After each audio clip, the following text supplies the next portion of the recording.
sakay ng bangka, kailangan bumiyahe ng 10 minuto para makarating sa gitna ng palaisdaan. Sa pangingitid, una munang ilalagay ang tulos o ang bamboo stick na siyang magiging poste ng kitid o net. Saka ilalatag o ikakadkad ito paikot sa palaisdaan. Tama ba itong ginagawa ko? Diretso lang. Oo, sir. Tama yan, sir. So mostly talaga sa pag-ikot nito, yung bangka na yung bahala? Oo, sir. Yung bangkero na natin bahalang mag-ikot nung ano. Basta tayo, magkakadkad lang. Ako, sana marami tayong mahuli, guys. Sana nga, sir.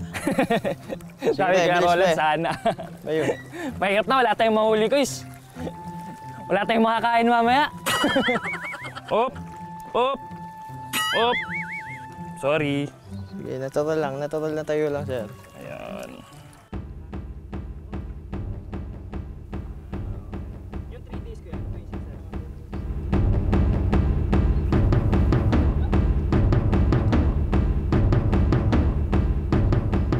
Ayun, paikot na nga. Kita ko na yung dulo. Op! Op! Yung sir, balance lang. Para lang tayo nakatayo niyan, sir. Okay to si Kuya eh, may positive reinforcement eh. Supportive, may emotional support. Medyo mahirap magbalanse mga kapuso, di pa kasi ako sanay eh. Di gaya ni Kuya Roland, basic na lang to sa kanya eh. Di na pinagpapawisan si Kuya Roland, no? Pero masaya to mga kapuso. Kung pwede niyong itry, subukan niyo para naman ma-appreciate niya rin. Saka po may thrill. Oh, may thrill, syempre. Nagulat ako kanina, sabi ko, order ako ng isda. Ito sabi ni Kuya Roland, oh tara, doon tayo sa likod. Ito pala yon. Ganito pala sa kalumpit.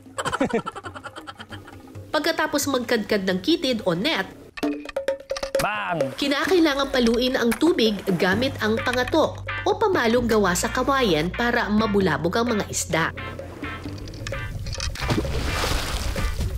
Sa parang ito, mas maraming isda ang posibleng makitid. Okay, okay. Okay lang yan. Kuha natin galing pinakataas. Okay, ready, ready, ready. Ito na. Wap! Boom!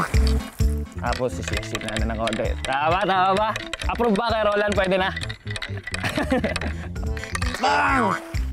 Bang! Bang! Bang! Bang! Bang! Boom! Parang ito yung paborito kong part sa pangingisda natin ngayon.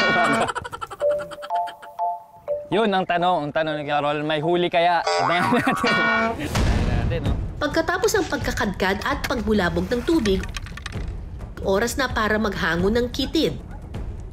May nahuli kaya kayong mga isda, Sean? Yun, oy, parang may nararamdaman ako mabigat ah. Delulo lang pala ako, ilusong ko lang.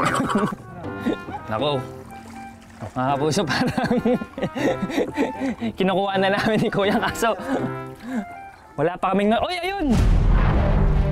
May isa tayong biktima ngayon! Anong isda yan, guys? Ito yung tinatawag na buwan-buwan dito sa Bulacan. Buwan-buwan. Mag-hi ka sa camera. Hi. Hi, shoutout sa inyo. Hello. Oh, ayan, may isa na tayo. Actually, ito yung first fish ever I caught in my life. Share ko lang.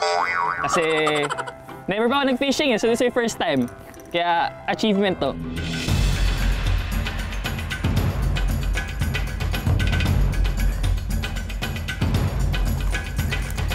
Oh, ayun! Ano to? Buwan-buwan rin ba to? Oh, pangalawa na natin. Dalawang kuha na natin. Okay, dalawa na yun. Tag-isa na kami ni Kuya Roland. Bukod sa buwan-buwan mga nahuli ni Sean, karaniwang dig nahuhuli rito ang tilapia, big head at maya-mayang tabang.